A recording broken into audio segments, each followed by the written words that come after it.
কবিতাটার মূল বক্তব্য আলোচনা করব। আলোচনা হয়েছে অনেকবার, আবার করব, তারপরে প্রশ্ন উত্তরে আসবো। তাহলে মূল বক্তব্যটা কি দেখো, বলছে আয় আরো বেঁধে বেঁধে থাকি, অর্থাৎ আয় আরো কাছাকাছি থাকি, আয় আরো একসঙ্গে থাকি। দুটো ব্যাপার এর মধ্যে থেকে। একটা হচ্ছে আয়, তুই সম্বোধন করেছে, তুই সম্বোধনের মধ্য দিয়ে আরো কবি যেন আপন করে নিয়েছেন, অর্থাৎ একসঙ্গে থাকতে গেলে, একসঙ্গে চলতে গেলে মানুষকে আপন করে নিতে হয়। সেই জন্য কিন্তু তিনি আয় শব্দটাকে ব্যবহার করেছেন। না হলে হয়তো ব্যবহার করতে পারতেন এসো আরো বেঁধে বেঁধে থাকি, কিন্তু এসো কথাটা থেকেও তিনি আয় কথাটিকে ব্যবহার করেছেন, শুধুমাত্র তুই সম্বোধনটিকে ব্যবহার করেছেন আরো বেশি কাছের করে নেওয়ার জন্যই। তো এখানে বলছেন আয় আরো বেঁধে বেঁধে থাকি, আমরা বুঝতে পারছি যে এই বেঁধে বেঁধে থাকার মানে হচ্ছে আরো একসঙ্গে থাকা। কেন বললেন? উনি বলছেন যে উনি একটা এমন সমাজ পরিস্থিতির কথা দেখাচ্ছেন যে সমাজের যে পরিস্থিতিতে একটা মানুষ কোনো দিকে বেঁচে থাকার পথ পায় না, বেঁচে থাকার সমস্ত পথগুলো তার বন্ধ হয়ে যায়, সেই পরিস্থিতিতে মানুষটার করণীয় কি? যখন মানুষ এগোতে পারে না, পেছোতে পারে না, ডাইনে যেতে পারে না, বায়ে যেতে পারে না, উপরে বিপদ, তখন মানুষটার করণীয় কি? মানুষটা কি আত্মসমর্পণ করবে যে না যা হয়েছে হয়েছে, কিছু তো করার নাই, এবার মরতেই হবে, এইভাবে আত্মসমর্পণ করবে, নাকি না তার থেকে বেঁচে থাকার পথ খুঁজবে? এই যে এত বড় বিপদ গোটা বিশ্ব জুড়ে হয়ে গেল, মানুষ কি তার কাছে আত্মসমর্পণ করেছে? আত্মসমর্পণ করা মানে ও আর কি করা যাবে, এত বড় রোগ আসছে, কিছু করার নেই, হয়ে গেলে হয়ে যাবে, যা হওয়ার হবে, এইভাবে আত্মসমর্পণ করা যায় না। মানুষ তার বিরুদ্ধে লড়াই করে একটা পথ খুঁজে নেয়, এটাই মানুষের চিরন্তন নিয়ম। সেই হিসাবে কবি বলছেন যে সমাজের যে পরিস্থিতি, তাতে উনি কোন সমাজটার কথা বলছেন? উনি কিন্তু বলেছেন যে সমাজে যুদ্ধ পরিস্থিতি, যুদ্ধের মতন ভয়ানক পরিস্থিতি সমাজে কি অবস্থার সৃষ্টি করে, সেইটাকে উনি তুলে ধরেছেন। যার জন্য উনি বলছেন না যে মাথার উপর বোমারু, বোমারু মানে বোমাবাহী উড়োজাহাজ, বোমা বহনকারী এরোপ্লেন মাথার উপর ঘুরছে, অর্থাৎ যে কোনো মুহূর্তে বোমা পড়ে মৃত্যু হতে পারে, এরকম একটা মৃত্যুর মুখোমুখি মানুষ দাঁড়িয়ে আছে। মানুষটা যে একটু সরে যাবে, উপায় নেই। আমাদের বলে দিয়েছে আমাদের ডান পাশে ধস, ধস মানে ধস হচ্ছে পাহাড়ি এলাকায় অনেকটা মানে পাহাড়ি যে ইয়ে থাকে সেগুলো যখন খসে পড়ে যায় সেটা হচ্ছে ধস। ধস নামছে, সে পাহাড় সে বরফেরই হোক আর পাথরেরই হোক, যদি ধস নেমে খসে পড়তে থাকে তাহলে কি অবস্থা হবে? মানুষ বেঁচে থাকবে? থাকতে পারে না। তাহলে সে ডান পাশে যাওয়ার উপায় নেই, ওখানে ধস নামছে, বায়ে যাবে, বায়ে যেতে পারবে না, কারণ বা পাশে গিরি খাদ। দেখবে পাহাড়ি রাস্তা, আমরা জানি পাহাড়ি রাস্তা, যে রাস্তাটা দিয়ে আমরা এগিয়ে যাই, ডান পাশটা পাহাড় এরকম উঠে গেছে, বা পাশে আর কিন্তু কোনো সেরকম থাকে না, খাদ থাকে, খাদ, অর্থাৎ আমরা নিচ থেকে উপরে উঠে এসছি, আরো উপরে উঠতে হবে, এই অবস্থায় কি থাকে? নিচের দিকে তাকালে বিরাট খাদ, পড়লেই মৃত্যু। তাহলে একটা মানুষ এমন জায়গায় দাঁড়িয়ে আছে, ডান দিকে সরলে ধসে মৃত্যু, বায়ে সরলে গিরিখাদে মৃত্যু, এগিয়ে যাবে উপায় নেই, হিমানির বাঁধ, হিমানি মানে বরফ, বরফের বাঁধ দেওয়া, এগোবে কি করে? উপায় নেই। মাথার উপর বোমারু, যে কোনো মুহূর্তে বোমা পড়তে পারে। তাহলে এইরকম একটা অবস্থায় মানুষের বেঁচে থাকার উপায়টা কি? তখন কবি বলছেন যে আমাদের একটা উপায় আছে, সেটা হচ্ছে সকলকে একসঙ্গে থাকতে হবে। যে কোনো কঠিন পরিস্থিতির থেকে পরিত্রাণের একটা উপায়, সেটা হচ্ছে মানুষকে একজোট হতে হবে, মানুষকে একসঙ্গে থাকতে হবে। আর একটা উপায় ছিল, যদি আমাদের ইতিহাস থাকতো, আমাদের মানে সাধারণ খেটে খাওয়া মানুষের কথাই তো তিনি এখানে বলছেন। সেই সাধারণ খেটে খাওয়া মানুষ, তাদের যদি কোনো ইতিহাস থাকতো, তাহলে সেই ইতিহাস থেকে পরিত্রাণের একটা উপায় বার করা যেত। ইতিহাস থেকে পরিত্রাণের উপায় বার করা মানে আমাদের সামনে ধরো ইতিহাস আছে যে এই বিপদে এইভাবে পরিত্রাণ পেয়েছে, তাহলে তার থেকে একটা উপায় বার করা যেত। তোমরা যে হট করে এরকম একটা সমস্যার মধ্যে পড়ে গেলে, একটা বিরাট সমস্যা। কি সমস্যা? ক্লাস হচ্ছে না, বাড়িতে বসে ক্লাস করতে হচ্ছে, স্কুলে আসা যাচ্ছে না, একদম সামনে বোর্ড এক্সাম, বিরাট একটা সমস্যার মধ্যে তোমরা পড়ে গেছো। কিন্তু এই সমস্যার মধ্যে পড়েও কিন্তু তোমাদের তার থেকে মুক্তির উপায় খুঁজে নিতে হচ্ছে। একটাই উপায়, সেটা হচ্ছে তোমাদের পরিত্রাণের উপায়। কি উপায়? একটাই উপায়, পড়ো, পড়ো আর পড়ো, পড়া, পড়া আর পড়া। এর থেকে পরিত্রাণের আর কোনো উপায় নেই। বই নিয়ে বসে থাকতে হবে, বই নিয়ে থাকতে হবে। হ্যাঁ, বলতে পারো স্যার সবসময় কি বই নিয়ে থাকবো? সবসময় কেউ থাকে না, কিন্তু অযথা সময় নষ্ট করা যাবে না। একদম সামনে এক্সাম, বোর্ড এক্সাম, তোমাদের বেঁচে থাকার বেঁচে থাকার বলতে আমি পড়াশোনার ক্ষেত্রে, এই পড়াশোনার ক্ষেত্রে তোমাদের এগিয়ে যাওয়ার একটাই উপায়, সেটা হচ্ছে শুধু পড়তে হবে, পড়া শুনতে হবে, পড়ার মধ্যে থাকতে হবে। না হলে কোনো উপায় নেই, আর কোনো উপায় নেই। তো সেই জায়গায় দাঁড়িয়ে সেরকমই কবি বলছেন যে আমাদের বেঁচে থাকার একটাই উপায়, একসঙ্গে থাকতে হবে। এই একজোট হয়ে থাকার মধ্য দিয়েই মানুষ পরিত্রাণ পাবে। এবার তোমাদের যে কথাটা বলতে গেলাম, তোমাদের সামনে যদি একটা ইতিহাস থাকতো যে এর আগেও এরকম ঘটনা ঘটেছে 2005 সালে কি 2007 সালে, তখন তো যারা ছিল তারা এইভাবে পড়াশোনা করে এগিয়ে গেছে, তোমরা তার থেকে নিয়ম করে দেখতে পেতে, তাহলে আমরাও সেই পথে যাব। অর্থাৎ ইতিহাস আমাদেরকে কিভাবে আমরা এগোবো তার পথ বলে দেয়।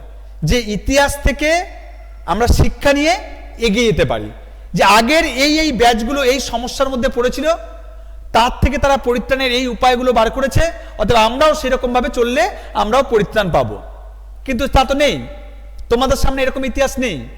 এরকম কোনো ইতিহাস নেই যে একটা বছর, গোটা বছর ক্লাস হয়নি, এরকম কোনো ইতিহাস আজ পর্যন্ত নেই।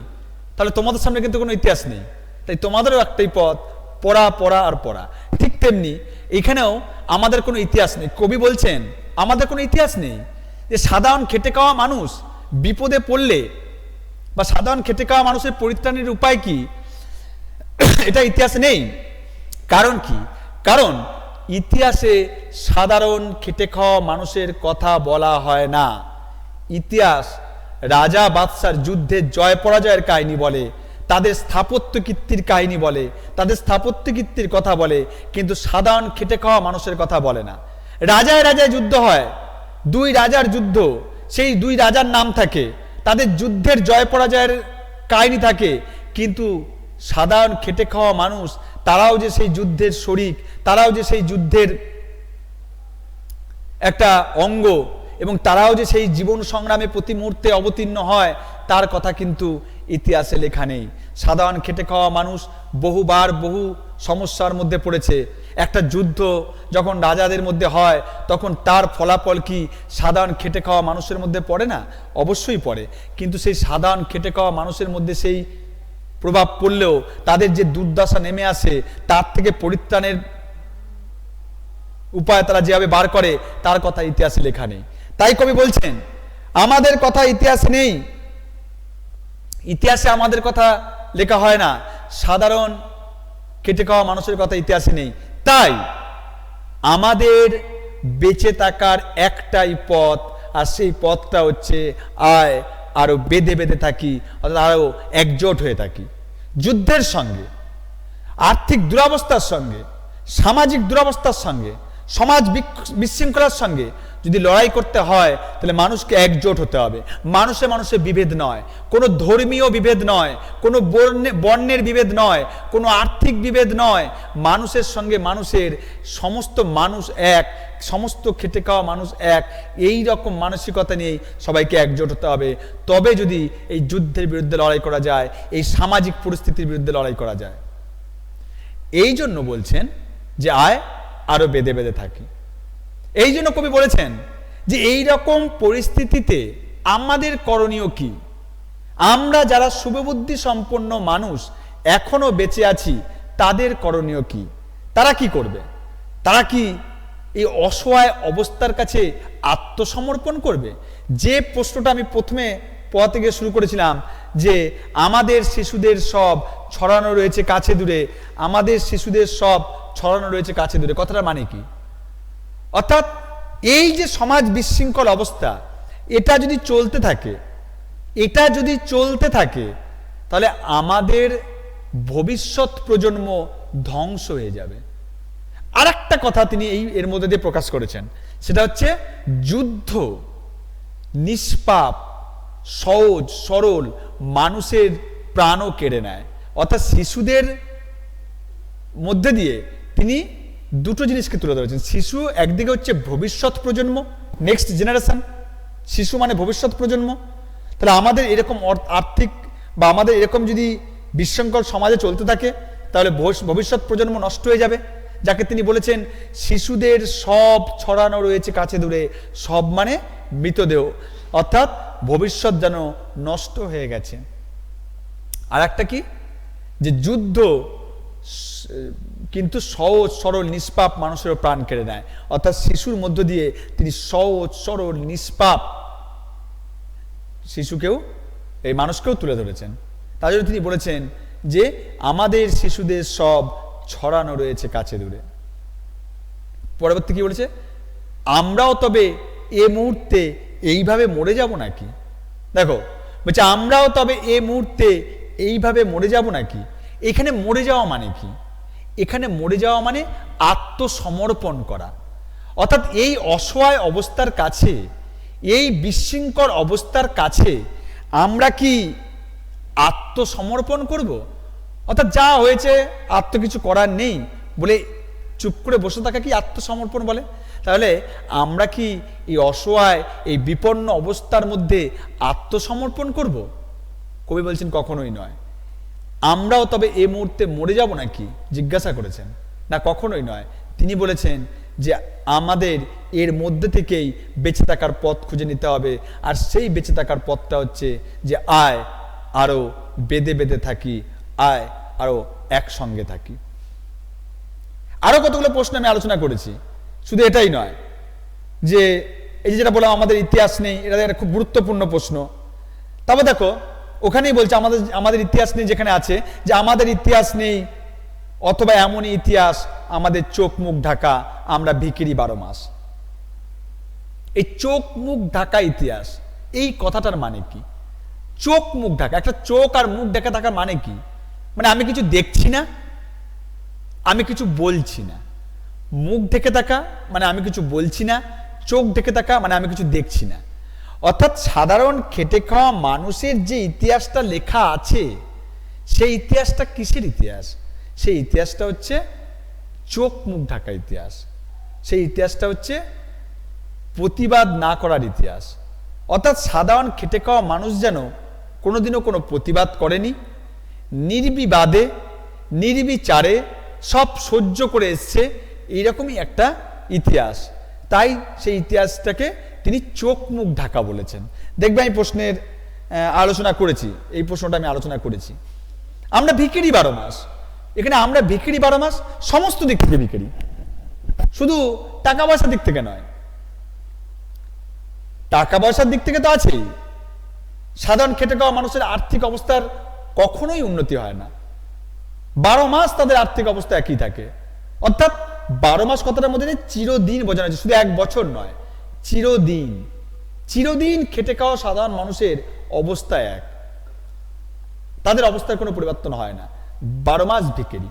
আর একটা দিক থেকে কি, আমরা ভিখিরি 12 মাস, অর্থাৎ আমাদের এই অবস্থাটা সর্বদিক থেকে মানে একে তো টাকা পয়সা নেই, সামাজিক সম্মান নেই, দ্বিতীয়ত হচ্ছে ইতিহাসটুকুও নেই। একটা ইতিহাস থাকলেও হতো, সাধারণ খেটে খাওয়া মানুষের ইতিহাসটাও নেই। অর্থাৎ সমস্ত দিক থেকে ভিখিরি, অর্থাৎ 12 মাস ভিখিরি। এই কথাটাকে তুলে ধরা হয়েছে যে আমাদের চোখ মুখ ঢাকা, আমরা ভিখিরি 12 মাস। আর একটা খুব গুরুত্বপূর্ণ প্রশ্ন আমি আলোচনা করেছি, দেখবে সেটাও আলোচনা হয়েছে যে পৃথিবী হয়তো বেঁচে আছে, পৃথিবী হয়তো গেছে মরে। হয়তো কথাটা বলেছেন, হয়তো পৃথিবী হয়তো বেঁচে আছে, পৃথিবী হয়তো গেছে মরে। অর্থাৎ কবি সংশয় প্রকাশ করছেন যে এই পৃথিবীটা হয়তো মরেই গেছে, বা এই পৃথিবীটা হয়তো বেঁচে আছে। সংশয়, পৃথিবী বেঁচে আছে বলতে পারেননি, পৃথিবী মরে গেছে বলতে পারেননি। অর্থাৎ একই সঙ্গে যেন তিনি এইটাতে দুটো পৃথিবীর অস্তিত্বকে প্রকাশ করছেন। একদিকে সুখ স্বাচ্ছন্দ্যে ভরা মুষ্টিমেয় কিছু মানুষের পৃথিবী, সচ্ছলতার পৃথিবী, আর একদিকে খেতে না পাওয়া সাধারণ খেটে খাওয়া মানুষের পৃথিবী, যেখানে তারা দুবেলা দুমুঠো নিজের ভাত জোগাড় করতে না পারার পৃথিবী।